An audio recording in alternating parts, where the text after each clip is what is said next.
for the museum? Okay. Our future plans for the museum are, this show comes down April the 7th, and April 14th is going to be our newest exhibit, and it's going to be on the Goldsboro Women's Club. It's going to be called Making Their Mark, the Legacy of the Goldsboro Women's Club. And it's pretty interesting. They built this building in 1927, but the Women's Club started in 1899. And when it started, it was kind of a radical group of very progressive, forward-thinking women who were suffragettes and were fighting for women's rights. And when the Women's Club got together, it kind of made a lot of the local men nervous. And there were a lot of interviews, like in the paper at that time, that was kind of like, what are they up to? What are they doing? What do they want? So they raised money to build this building. It was never a private home. It was their clubhouse for their women's club group. Wow. And they raised the money in some pretty innovative ways. They had a gas station like across the street, a filling station, and they pumped gas and raised money.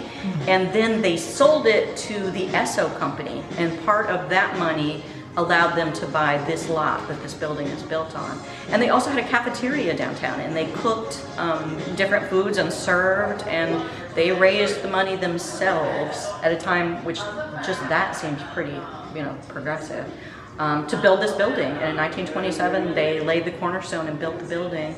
And it was a women's club. It was, it served as the USO during World War II and the Korean War. The Red Cross was based out of here. Later, some interesting stuff like a modeling academy was in here and a women's health club. Wow. And so it's kind of an interesting history of the women's club and also the building and all the different kind of things the building has been, all the roles that the building has played. It didn't become the museum until 1988. So we're looking at our 30-year anniversary here as a museum, which is exciting. So that exhibit is going to run until mid-June. Then this summer we tore down this sort of abandoned house that had been condemned behind the museum, and we're trying to raise funds to pave it because we have a really tiny parking lot, and so if we have big events, there's no parking.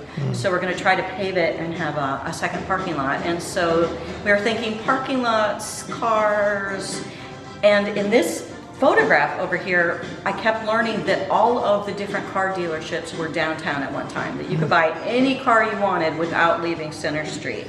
And so I thought, wow, that's pretty cool.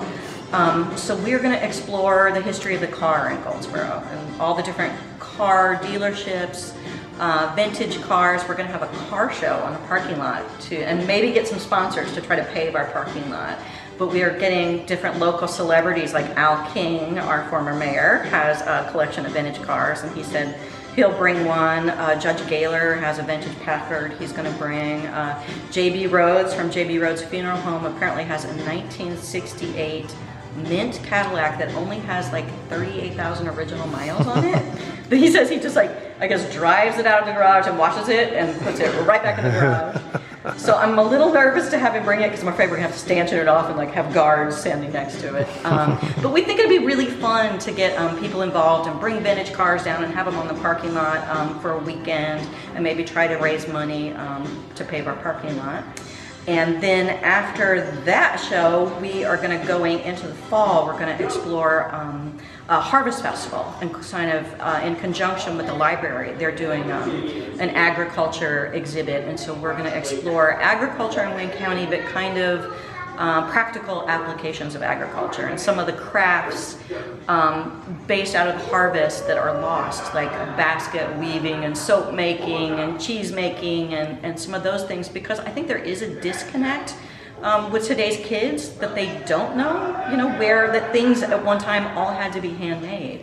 That you just don't go to Body Shop and buy a candle, that somebody had to make it, that every object has a history and an evolution. So I think we're going to explore that and maybe have a harvest festival outside on the parking lot and have vendors come in and have demonstrations of different stuff like boiling peanuts and doing some barbecue out there and a big kettle and stuff like that. So we think that'll be really fun. And then for Christmas, we're planning a multicultural holiday exploration that doesn't have a title yet.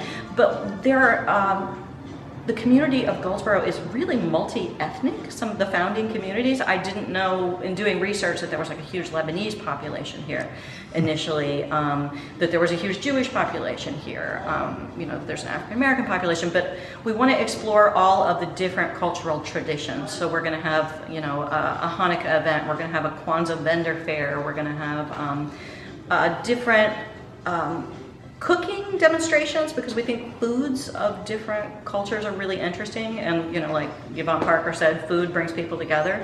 That kind of celebrating a lot of different cultures, that everybody celebrates a holiday in some way, and so the differences I think would be interesting to explore. So that's our plan for the year, and then in February again will be a bigger and better Black History exhibit.